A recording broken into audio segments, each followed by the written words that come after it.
Coming up on Mountain News this morning, Kentucky students continue to be impacted by the COVID-19 pandemic, which in turn affects their test scores.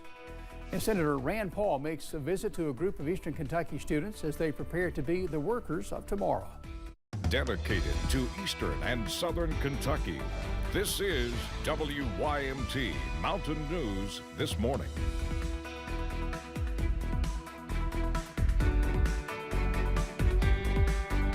Here we are Wednesday. Glad you're along. Glad we made it to the middle of the week. My name is Jim Freeman. It is 6:32. And of course, today being October 19th, 2022, it's not quite the kind of October 19th we ordinarily expect. Cameron, Aaron, we're a bit colder than usual for this day today. Yeah, we are about 10 to 15, maybe even 20 degrees cooler than average. We also had our earliest snow of the season yesterday. That was over in Jackson at the National Weather Service office. They measured a trace of snow, and that is the earliest on record since 1981. So really something that we're not used to for this time of the year. This morning, though, it is chilly over at I-64 in Moorhead, sitting at 37 degrees right now in Rowan County. We are dry, though. Most of us are dry on satellite and radar as you step out the door.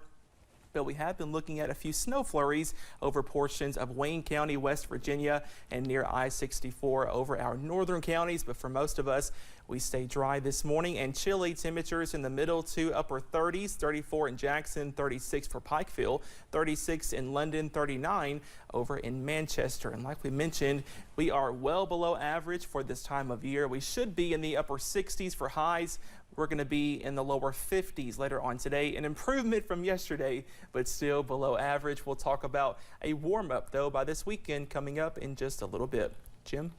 Thanks, Cameron. Anxious to hear more about those 70s. Kentucky State police troopers are investigating after they say a 12-year-old shot their 4-year-old sibling. The child died from the injuries. Troopers say the shooting happened on October 12th, and they believe it was an accident. One person is dead after a school bus and truck crashed into each other in West Virginia around 7 o'clock Tuesday morning. Police say the vehicles were traveling along King Cole Highway near Mingo Central High School. Mingo County deputies say the truck caught fire after the crash, killing the man inside the truck. There were 7 children on board the bus when the crash happened. Deputies say all of the children were taken to the hospital with minor injuries. A judge sentenced 51-year-old Ronald Steinspring of Elliott County to 100 years in federal prison. Steinspring pleaded guilty to several charges of sexually related conduct involving a minor. Officials with the Department of Justice say the case began when the minor knocked on a stranger's door. The child told law enforcement about the physical and sexual abuse they and 2 others had endured. Steinspring must serve 85% of his prison sentence. A major health care provider for Kentucky is still dealing with the aftermath of a cyber attack its parent company says impacted facilities across the country. Common Spirit says the ransomware attack knocked systems offline at 142 hospitals, including CHI St. Joseph. As Chad Hedrick explains, officials are conducting a forensic investigation to find out just how much patient information has been compromised. It's a ransomware attack impacting millions of patients across the country. And we've seen that in this case where a number of surgeries have had to be rescheduled.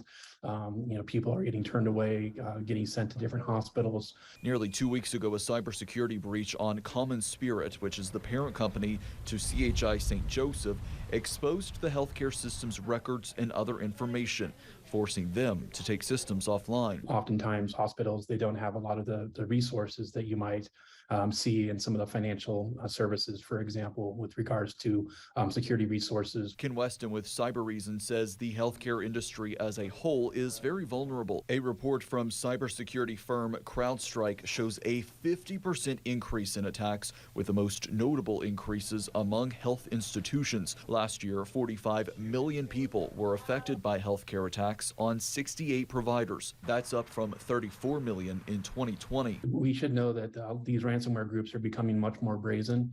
We're going to see more of this, unfortunately. Common Spirit says an ongoing forensic investigation is looking into what personal information has been compromised.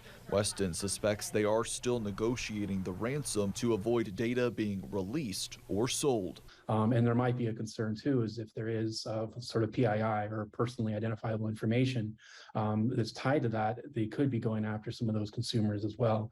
It could be everything from phishing campaigns.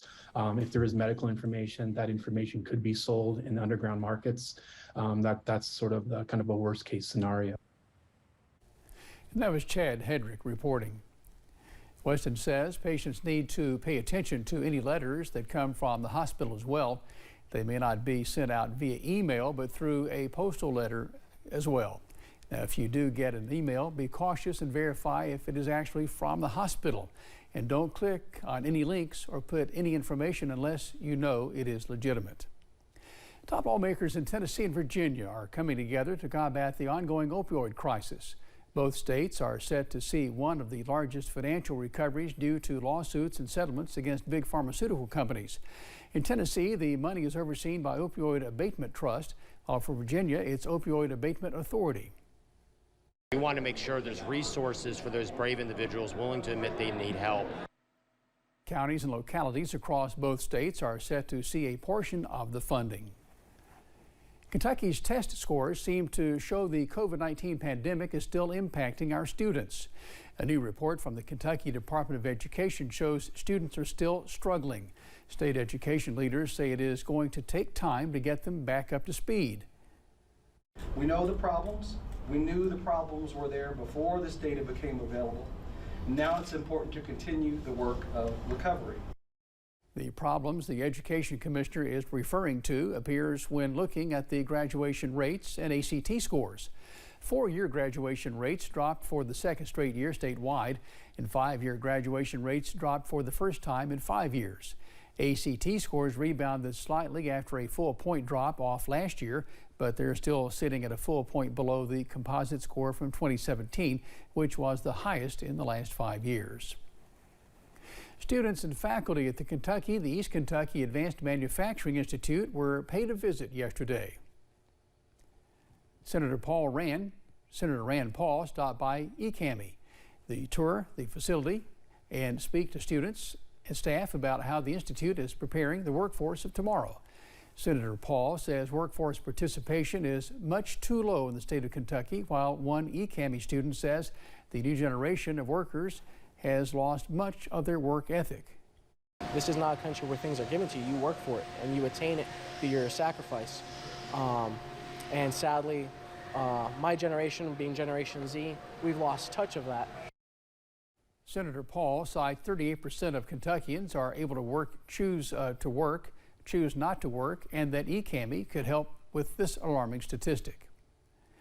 While Tuesday was the coldest day yet in eastern Kentucky this fall, it did not stop election season from continuing to heat up. WYMT's Chandler Wilcox details how locals in Letcher County heard from candidates for political offices in a more personal setting. It is the third year that Harry M. Cottle Memorial Library in Whitesburg has hosted a candidate forum. This year might be the biggest yet after the historic flooding hit just a few months ago.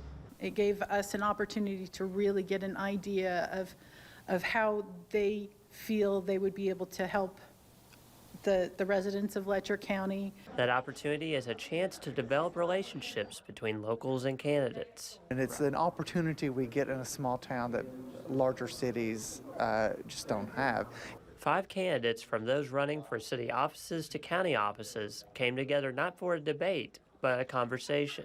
I like to keep it non-confrontational, just ask them how they feel about things, what they would do.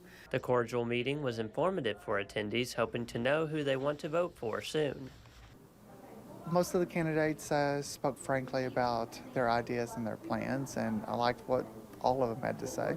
Overall, the night seemed to be a success regardless of which side each person was on. We didn't have as many candidates as I hoped, but 5 is a decent number. Election Day is November 8th. In Whitesburg, Chandler Wilcox, WYMT Mountain News. Thank you, Chandler. If you missed the candidate forum, you can go back on the Harry M. Cottle Library Facebook page and watch the recording.